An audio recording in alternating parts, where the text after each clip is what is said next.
ഇതാ വഴിയല്ലേ? ആത്തെന്തായിരുന്നു പരിപാടി? അമ്പലത്തിലൊരു വഴിപാടിന്റെ കാര്യം പറഞ്ഞ. വഴിപാടായിരുന്നല്ലോ, നല്ല കാര്യമായിട്ടായിരുന്നല്ലോ. തോന്നിയസം പറയുന്നത്. തോന്നിയസം കാണിച്ചിട്ട് ആ പാവം ജവാന്റെ ഫോട്ടോയില് മാലിട്ട് ചന്ദനത്തിലെത്തിക്കണോ അല്ലേ? പുരുഷേട്ടനെങ്ങാനും അറിഞ്ഞാ പിള്ളേച്ചന്റെ ഫോട്ടോയില് മാലിട്ട് ചന്ദനത്തിലെത്തിക്കേണ്ടി വരും. വെടി വെച്ച് ചതറിക്കും. നാട്ടുകാരെ വിളിച്ചു കൂട്ടിട്ട് മോൻ എന്ത് കിട്ടും? എനിക്കൊന്നും കിട്ടില്ല, പിള്ളേച്ചന് കിട്ടും. നല്ല അസല് പുതുക്ക്, വലിയ നിലവിലുള്ള ആളല്ലേ, എല്ലാരും ഒന്ന് അറിയട്ടെ എന്ന്. നീ എന്റെ മാനം കളയരുത്. നിനക്ക് എന്ത് വേണേലും ഞാൻ തരാം. എന്ത് തരും? എന്ത് വേണം?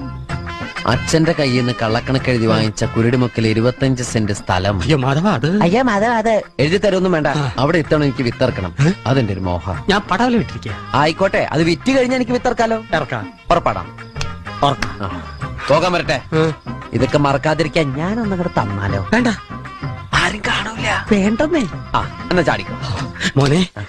ഇന്ന് നീ അവിടെ കക്കാൻ കയറരുത്. ഇന്ന് അവിടെ നിന്ന് എന്തെങ്കിലും പോയ നാളെ അത് എന്റെ തലയിലാവും. ഓ, എന്നാ മറ്റന്നാളാവാം. അതിന്റെ പിറ്റേന്ന് എന്റെ തലയിലാവും. സ്ഥിരാണല്ലേ? ചാടിക്ക.